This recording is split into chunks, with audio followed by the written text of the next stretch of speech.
How much would you pay for a dollar? Surely it's no more than 99 cents, right? Anything more would be irrational. And most people understand this, but there's a game where people end up paying as much as $3 to $5 for a single dollar bill.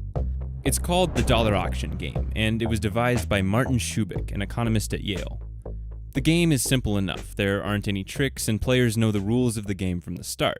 People end up paying absurd amounts for a dollar only because of their own irrational behaviors. But before we get into that, we need to understand how the game works.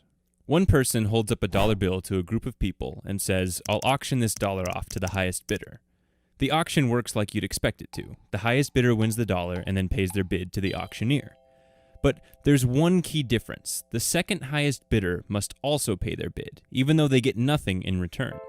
So the key to remember here is the top two bidders have to pay, though the second highest bidder gets nothing and the highest bidder wins the dollar. The game usually starts off with someone bidding 5 cents because why not? 5 cents for a dollar is a great deal. Then somebody else realizes that they too could get a dollar at a bargain, so they make a bid for 10 cents.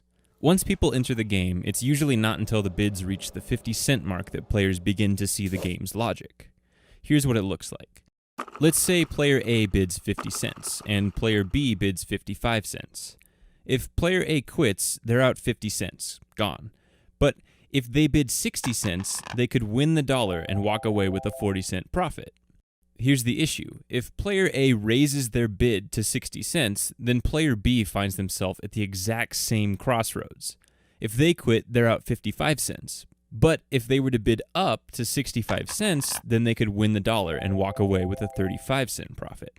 This logic drives each player to continue bidding, even past the dollar threshold, where people begin to bid more than a dollar for a dollar.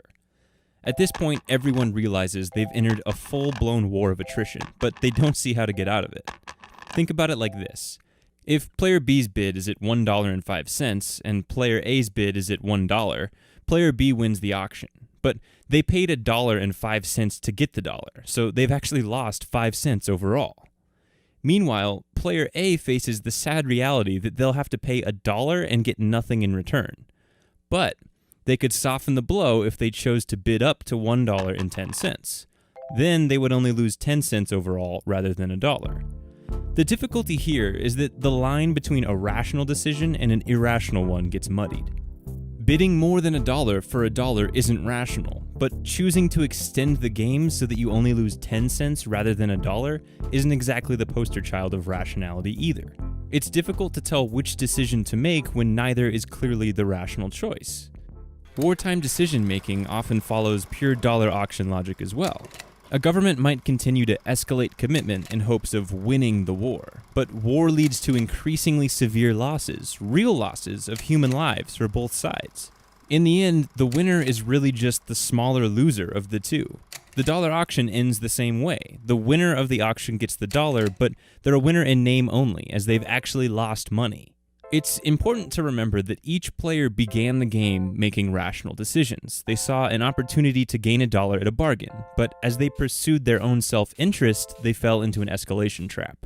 As the game continues, it gets harder and harder to quit, but the game will never end unless someone finally decides that enough is enough and they quit.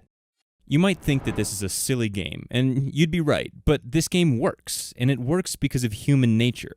As humans, we don't like losses, and we're hopeful creatures. In this game, there's always a chance to improve our position, and there's always a chance to win the dollar. The issue is that it's temporary. We might improve our position this round, but it's going to worsen each time we face the decision to continue or quit. There are a few lessons that we can take away from the dollar auction, and the first is the line between a rational and an irrational decision is not always clear.